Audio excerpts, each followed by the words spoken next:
Welcome back to my channel Mampi's lifestyle.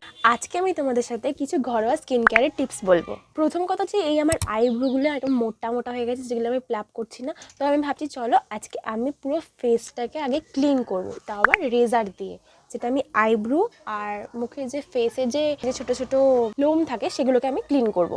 চলো, তো ফার্স্টে আমি আগে এই গুড ভাইবসের এই উপটান ফেস ওয়াশটা দিয়ে ফেসটাকে ক্লিন করে নিয়েছি। যেই উপটান ফেস ওয়াশটা আমাদের স্কিনে ন্যাচারালি গ্লো আনে, তো দেখতেই পাচ্ছ অনেকটা গ্লো করছে। আর এই ফেস ওয়াশটা আমার স্কিনের জন্য একদম পারফেক্ট। ফেসটা যেহেতু ড্রাই হয়ে গেছে সেই জন্য আমি এই নিভিয়া সফট ময়শ্চারাইজারটা অ্যাপ্লাই করব।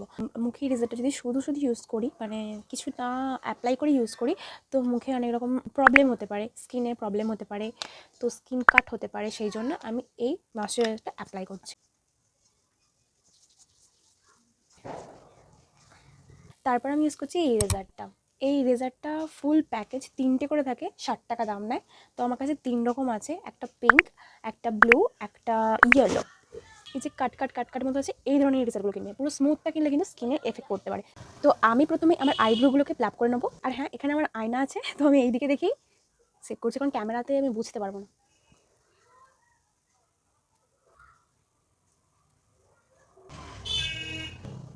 একটু বোঝা যেত, তাই না? এইরকমভাবে দেখাতে গেলে অনেক বড় হয়ে যাবে ভিডিওটা, আমি বেশি বড় করতে চাইছি না। তাই আমি একেবারে প্লাপ করে তারপর তোমাদের সামনে আসছি। টানটানা, দেখতে পাচ্ছ অনেকটা পার্থক্য, অনেকটা ডিফারেন্স।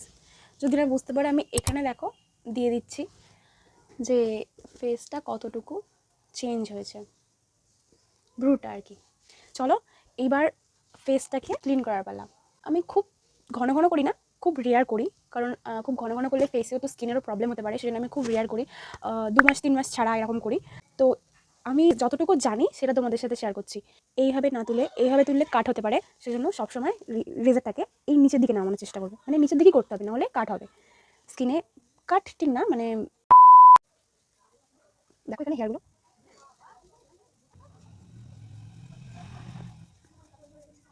আমি জানি এই হেয়ারগুলো খুব কিউট হয়, নরম হয়, খুব ভালো লাগে এই কাটে যদি এরকম হেয়ার থাকে। তো কখনো কখনো ভালো লাগলে রেখে দিই, কখনো কখনো ভালো না লাগলে রিমুভও করে দিই, ইচ্ছা মতো আর কি। চলো পুরোটা ক্লিন করে তারপর আসছি। দেখো আমার ফেসটা পুরো ক্লিন হয়ে গেছে। আর হ্যাঁ, আর একটা কথা, যাদের স্কিনে প্রচণ্ড পিম্পলসের প্রবলেম তারা একদম এটাকে ইউজ করো না, এটা তাদের জন্য খুব মানে খুব খারাপ হতে পারে। তো চলো, আমার ফেসটা তো ক্লিন হয়ে গেল। এবার আমি তোমাকে যেটা বলেছিলাম যে ঘরোয়া টোটকাতে আমি যে ফেসটাকে ক্লিন করবো আর মানে ফেসটাতে গ্লো আসে সেটা চেষ্টা করব। তো কিছুই না, একটাই মাত্র জিনিস, সেটা হচ্ছে টক দই। তো আমি ছোট্ট বাটি তাতে করে টক দই নিয়ে চলে এসেছি। টক দই ফেসের জন্য খুবই ভালো। ফেসের যত ডার্ক স্পট থাকে, নোংরা থাকে, চিপচিপ একটা ভাব থাকে, সেগুলোকে ক্লিন করে। আর হ্যাঁ, ফেসটাকে পুরো সফট করে দেয়।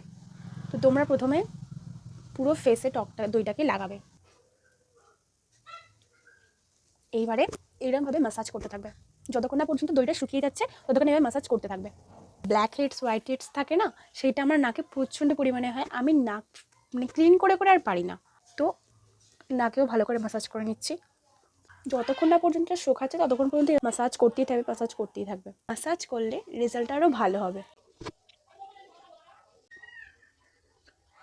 ম্যাসাজ করতে করতে ফেসে অয়েলি মতো হয়ে গেছে, কত সুন্দর গ্লো দিচ্ছে। আর এটা আমি কিছুক্ষণ রেখে দেবো। কতটা ক্লিন লাগছে দেখো ফেসটা।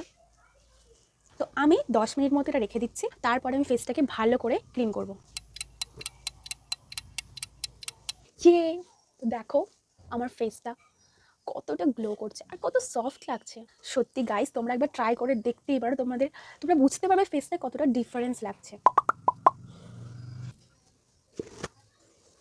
তো এবার আমি ইউজ করব গুড ভাইবসের উপটান ডে ক্রিম, যেটা আমাদের ফেসকে গ্লো দিতে, আরও গ্লো প্রোভাইড করতে আরও সাহায্য করে, তো আরও সফট তৈরি করে।